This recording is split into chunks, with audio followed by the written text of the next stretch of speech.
மணிப்பூரில் கை துப்பாக்கிகள் உட்பட 203க்கும் மேற்பட்ட ஆயுதங்கள் பறிமுதல் செய்யப்பட்டுள்ளன. கூடுதல் விவரங்களோடு இணைகிறார் நமது செய்தியாளர் பாரதி ராஜா. வணக்கம் பாரதி ராஜா. மணிப்பூரில் பதட்டமான சூழல் நிலவி வரக்கூடிய நிலையில இப்ப என்னென்ன ஆயுதங்கள் பறிமுதல் செய்யப்பட்டிருக்கின்றன? முழு விவரங்கள். கண்டிப்பாக மணிப்பூர்ல சமீப காலமாகவே அடிக்கடி வன்முறை சம்பவங்கள், குறிப்பா பாதுகாப்பு படை மேல, போலீசார் மேல தாக்குதல் நடத்தும் சம்பவங்களை பற்றி நம்ம கேள்விப்பட்டிருக்கோம். இதுல சமீப காலமாக அவர் நவீன ஆயுதங்களை பயன்படுத்துவது வாடிக்கையாகி வருகிறது. இதை தீவிரமாக கருத்தில் கொண்ட மணிப்பூர் போலீசார், அதே போல பாதுகாப்பு படை கூட்டாக சேர்ந்து ஒரு அதிரடி சோதனையை நடத்தினார்கள் மணிப்பூர் நகரம் முழுவதும்.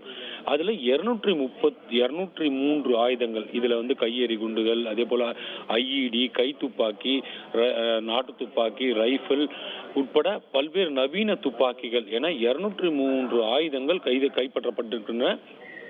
இது ஒரு மிகப்பெரிய முன்னேற்றமாக பார்க்கப்படுகிறது. போராட்ட குழுக்கள் வன்முறை சம்பவங்களின் போது இந்த ஆயுதங்களை எல்லாம் போலீசாருக்கு எதிராகவும் பாதுகாப்பு படைக்கு எதிராகவும் பயன்படுத்தி வந்தார்கள். இந்த 203 ஆயுதம் மட்டுமல்ல, இன்னும் சோதனையானது தொடர இருப்பதாக பாதுகாப்பு படை தரப்பில் தெரிவிக்கப்பட்டிருப்பது குறிப்பிடத்தக்கது. ஒருவேளை மொத்த ஆயுதங்களும் பறிமுதல் செய்யப்படும் பட்சத்தில் போராட்டத்தின் போது, அந்த வன்முறை சம்பவங்களின் போது போலீசார் மீதான தாக்குதலை கட்டுக்குள் கொண்டு வர முடியும், அதாவது இது போன்ற ஆயுத தாக்குதல் இல்லாமல் தடுக்க முடியும் என்பதன் அடிப்படையில் இந்த சோதனையை தொடர்ந்து நடத்த முடிவு செய்திருக்கிறார்கள் பாதுகாப்பு படை.